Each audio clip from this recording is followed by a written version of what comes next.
சோமு அவர்களே, சட்டமன்ற உறுப்பினர் பரந்தாமன் அவர்களே, CNN நியூஸ் 18 தொலைக்காட்சி நிறுவனத்தினுடைய நிர்வாக ஆசிரியர் திரு ஜாக்கா ஜேக்கப் அவர்களே, நிர்வாக ஆசிரியர் திரு ஆனந்த் நரசிம்மன் அவர்களே,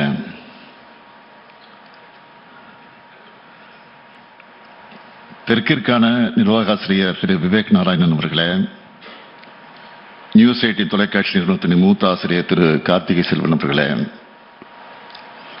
வரையை தந்திருக்கக்கூடிய பத்திரிகையாளர் உள்ளிட்ட சிறப்பு விருந்தினர்களே, அரசு உயர் அலுவலர்களே, பத்திரிகை மற்றும் ஊடகத்துறை சார்ந்திருக்கக்கூடிய நண்பர்களே, உங்கள் அனைவருக்கும் என்னுடைய அன்பான வணக்கம். கருத்து பரிமாற்றங்களும் விவாதங்களாலும் உரையாடல்களாலும் மாபெரும் அறிவு புரட்சியை நடத்தி காட்டியிருக்கக்கூடிய தமிழ்நாட்டில் இந்த டவுன் ஹால் நிகழ்ச்சிக்கு ஏற்பாடு செஞ்சிருக்கக்கூடிய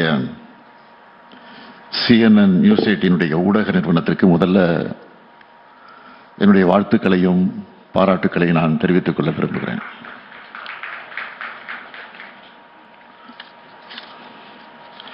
மக்களிடையே விதைக்கப்படக்கூடிய நல்ல கருத்துக்கள் தான் முன்னேற்றத்திற்கான அடிப்படையாக அமையும். அப்படி நூற்றாண்டு கண்ட திராவிட இயக்கத்தினுடைய கொள்கை முகமாக 74 ஆண்டுகள் கடந்த மாபெரும் அரசியல் இயக்கமாக மக்களுடைய ஆதரவோடு திராவிட முன்னேற்றக் கழகம் ஆட்சி பொறுப்பில் இருக்கிறது. பேரறிஞர் அண்ணாவினுடைய மறைவுக்கு பிறகு இந்த இயக்கத்தோட எதிர்காலத்துக்கான திசை காட்டியா முத்தமிழறிஞர் கலைஞர் அவர்கள் 50 முழக்கங்களை வழங்கியிருக்கிறார். அதுல முக்கியமான ஒன்று, வன்முறை தவிர்த்து வறுமையை வெல்வோம். திராவிட முன்னேற்ற கழக அரசு பொறுப்பை ஏற்கிற போதெல்லாம் இதை மனசுல வச்சுதான் மக்கள் நலத்திட்டங்களை செயல்படுத்தி கொண்டிருக்கிறோம். இங்க ஏராளமான ஊடகவியலாளர்கள் இருக்கீங்க. 11.19% வளர்ச்சி என்பதை தமிழ்நாட்டை தவிர வேற எந்த மாநிலத்தால சாதிக்க முடிஞ்சிருக்கு. அதுவும் எப்படிப்பட்ட சூழல்ல இதை நாங்க சாதிச்சிருக்கிறோம். ஜனநாயகத்துக்கும் கூட்டாட்சிக்கும் கொஞ்சம் கூட மதிப்பு தராத பாஜக ஆட்சி ஒன்றியத்தில் ஆளுகிறது. எதிர்கட்சிகள் ஆளக்கூடிய மாநிலங்களை எந்த அளவுக்கு வஞ்சகத்தோட ஓரவஞ்சனையோட அவங்க அப்ரோச் பண்றாங்கன்னு அதெல்லாம் உங்களுக்கு நான் விளக்க சொல்ல வேண்டிய அவசியம் இல்லை, உங்களுக்கு நன்றாக அது தெரியும். கவர்னர்கள் மூலமாக நிர்வாக சிக்கல்களை ஏற்படுத்துறதில் தொடங்கி செயற்கையான நிதி சுமையை உருவாக்கி மாநிலங்களை முடக்க நினைக்கிற வரைக்கும் அத்தனை செயல்களையும் செய்து கொண்டிருக்கிறார்கள். இது மட்டும்தான் அவங்களுக்கு தெரிஞ்ச பாலிடிக்ஸ். ஆனா இதையெல்லாம் அரசியல் தளத்திலையும் ஆட்சி அதிகாரத்திலையும் எதிர்கொண்டு வளர்ச்சி அரசியல்னா தமிழ்நாட்டை பாருங்கன்னு சொல்ற அளவுக்கு டெவலப்மெண்ட் பாலிடிக்ஸை அடையாளமா தமிழ்நாடு இன்றைக்கு வளர்த்திருக்கு.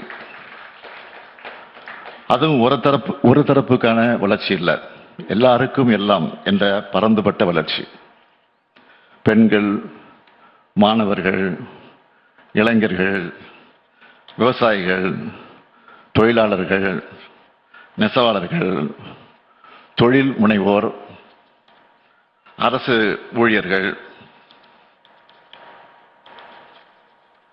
ஆசிரியர்கள், திருநர்கள், மாற்றுத்திறனாளிகள் எல்லாரையும் எம்பவர் பண்ற பாலிடிக்ஸை நாங்க முன்னெடுத்திருக்கிறோம். நாங்க செஞ்சிருக்கிற மாதிரியான திட்டங்களை வேற எந்த மாநிலத்திலாவது செஞ்சிருக்காங்களா? குரோத் சும்மா வந்துடுமா?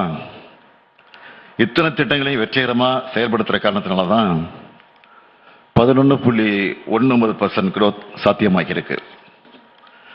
தமிழ்நாட்டில் எந்த குடும்பத்தை எடுத்துக்கிட்டாலும் அவங்கள ஒருத்தராவது நம்ம அரசோட திட்டங்கள்ல பயனடைஞ்சிருப்பாங்க. அதனாலதான் ஆட்சிக்கு ஆதரவான மனநிலையில மக்களை இன்றைக்கு நாங்கள் சந்திக்கிறோம். தமிழ்நாட்டோட இந்த வளர்ச்சியும் தனித்துவமும் உண்மையான வளர்ச்சி அரசியல்னு என்னன்னு இந்தியாவோட மற்ற மாநிலங்களுக்கு காமிக்கிற செயல்பாடுகளும் பாஜகவை கடுமையாக எரிச்சலடைய வைக்குது. ஆனா அவங்களுடைய சதி அரசியல் எக்ஸ்போஸ் ஆகி அவமானப்பட்டு அசிங்கப்பட்டு நிற்கிறாங்க. பாஜகவோட பேட்டர்ன் என்னன்னு திமுக மட்டுமல்ல, ஒட்டுமொத்த தமிழ்நாடே இன்றைக்கு உணர்ந்திருக்கு. அவங்க மேல மக்களுக்கு நம்பகத்தன்மை கிடையாது. மற்ற மாநிலங்களில் கட்சிகளை மிரட்டி ஆட்சிகளை கவிழ்த்து தங்களுடைய அரசை கொண்டு வர பயன்படுத்திட எப்படி வாஷிங் மிஷின்லாம் பயன்படுத்திட்டு இருந்தாங்களோ, இப்போ அந்த வாஷிங் மிஷின் எங்கேயும் கொண்டு வந்து கூட்டணி அமைச்சிருக்கிறாங்க. அவங்களோட என்டிஏ கூட்டணி என்பது முழுக்க முழுக்க ஊழல்வாதிகளை மிரட்டி அமைக்கப்பட்டுள்ள கூட்டணி தான். கடந்த அதிமுக ஆட்சி காலத்தில் இருந்த முன்னாள் அமைச்சர்கள் பல பேர் ரெய்டுகளுக்கு ஆளானாங்க. 10 பேர் மேல டிவிஎஸ்சியில் வழக்குகள் இருக்கு. ஆனா கூட்டணிக்காக அவங்களை இப்போ பாதுகாத்துட்டு இருக்காங்க.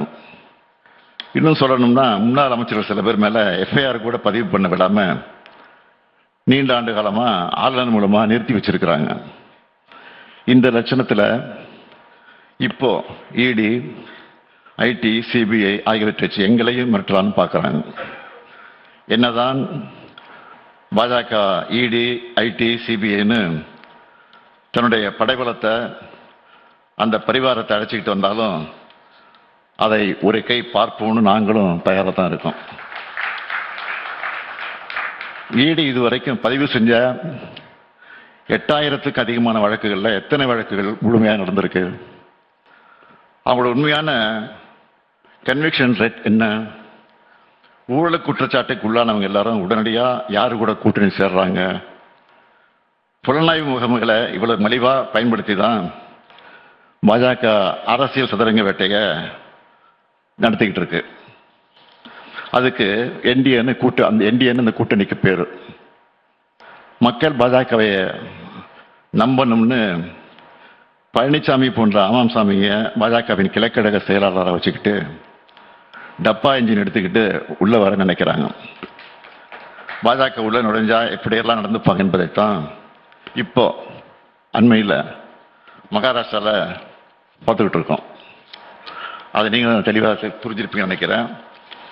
மாநில கட்சியை உடைச்சி ஆட்சிக்கு வந்தவங்க இப்போ பிற்படுத்தப்பட்ட முஸ்லீம்களுக்கான 5 விழுக்காடு இடஒதுக்கீட்டை ரத்து செஞ்சிருக்கிறாங்க. மகளிர் உதவித்தொகை திட்டத்தில் 28 லட்சம் பெண்களை நீக்கி இருக்காங்க. இதை தான் தமிழ்நாட்டிலையும் செய்ய நினைக்கிறாங்க. அதுக்கு அவங்க பயன்படுத்த நினைக்கிற ட்ரோஜன் குதிரை தான் அதிமுக. அதனால தான் பழனிசாமி அவர்களை இன்றைக்கு பார்க்குறோம். அவர் வழங்கக்கூடிய எந்த வாக்குறுதியும் மக்கள் நம்புவதற்கு தயாராக இல்லை. மண்குதிரையை நம்பி யாராவது ஆத்திர இறங்குவாங்களா?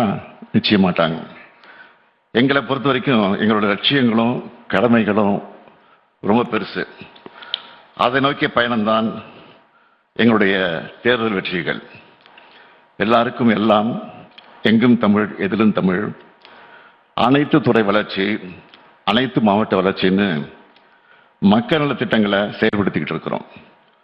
அடுத்து ஒன்றுபட்ட இந்தியாவில் மாநிலங்களுக்கான உரிமைகளை பெற்று தந்து உண்மையான கூட்டாட்சி கருத்தியலை நிறுவனம்னு எங்களோட அடுத்த கட்ட பயணத்தையும் தொடங்கி இருக்கிறோம். மாநில சுயாட்சி என்பது அறிஞர் அண்ணா அவர்களுடைய உயில். அவர் எங்களுக்கு வழங்கின உயிர் கொள்கை. உண்மையான வளர்ச்சியை நம்ம இந்திய நாடு அடையணும்னா மாநிலங்களுக்கு நிறைய அதிகாரங்கள் வழங்கப்படணும். ஏன்னா மாநில அரசுகள் தான் மக்களுக்கு நெருங்கிய அரசுகள். ஒன்றிய அரசு என்பது தனக்கு தேவையான அதிகாரங்கள் மட்டும் வச்சுக்கிட்டு மற்றவற்றை மாநிலங்களுக்கு வழங்கிடணும். மாநில பிரதமர் அவர்கள் உலகம் முழுக்க பயணம் செஞ்சு வளர்ச்சி அடைந்த நாடுகளை பார்க்கிறாரு. அப்படிப்பட்ட வளர்ச்சியை இந்தியாவும் அடையணும்னா மாநில சுயாட்சிக்கான அரசியல் சட்ட திருத்தத்தையும் கொண்டு வரணும். உண்மையான வளர்ச்சியை, மக்களுக்கு தரமான வாழ்க்கையை மாநிலங்கள் சாதிச்சு காட்டுறோம். பன்முகத்தன்மை கொண்ட இந்தியாவுக்கு கூட்டாட்சி தான் அடிப்படை. இது குறித்து அண்மையில் கூட இந்து ஆங்கில நாளேட்டில் ஒரு கட்டுரை கூட நான் எழுதியிருந்தேன். அது மட்டுமல்ல, ஒன்றிய மாநில உறவுகள் குறித்த உயர்நிலை குழுவை அமைச்சு அந்த குழுவினுடைய அறிக்கையும் முதல் பாகத்தை நான் வெளியிட்டிருக்கிறேன். அதை அனைத்து கட்சிகளுக்கு அனுப்பி வச்சு தேசிய அளவில் மாநில சுயாட்சி கருத்தியல் குறித்த புரிதலை ஏற்படுத்த வேண்டும் என்று நினைக்கிறோம். CNN போன்ற ஊடகங்கள் இந்த அறிக்கையில் சொல்லப்பட்டிருக்கக்கூடிய கருத்துக்களை விளக்கி மக்கள் கிட்ட கொண்டு போய் சேர்க்கணும். இந்த நேரத்தில் என்னுடைய அன்பான கோரிக்கை நான் இங்கே எடுத்து வைக்க விரும்புகிறேன்.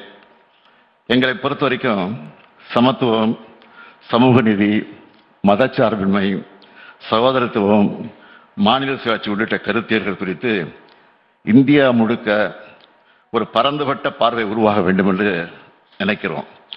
அதுதான் இந்தியாவுக்கு உண்மையான வளர்ச்சி பாதையை உருவாக்கும்னு நான் நினைக்கிறேன். அந்த பாதையை காட்டுவதற்கான ஒளியாதான் திராவிட மாடலை நாங்கள் அடையாளம் காட்டுகிறோம். இந்த பணியிலிருந்து நாங்கள் ஒருபோதும் பின்வாங்க மாட்டோம். நான் மக்களை நம்புகிறவன். மக்களுக்கான எங்களுடைய பயணத்தை யாராலும் தடுத்து நிறுத்த முடியாது. தமிழ்நாட்டில் நடக்க இருப்பது ஜனநாயகத்துக்கும் பாசிசத்துக்கும் இடையிலான தேர்தல். நான் உறுதியாக சொல்றேன், தமிழ்நாடு வெர்சஸ் NDA என்ற இந்த தேர்தலில் தமிழ்நாடு தான் நிச்சயம் வெல்லும். அதுக்கான கருத்துக்களை மக்கள்கிட்ட இன்னும் வலுவா கொண்டு போய் சேர்க்க CNN நியூஸ் ஊடகத்தின் இந்த டவுன் ஹால் நிகழ்வு துணை நிற்கணும் என்று கேட்டு, அந்த வகையில் இந்த நிறுவனத்துக்கு வாழ்த்தையும் சொல்லி விடைபெறுகிறேன். நன்றி, வணக்கம்.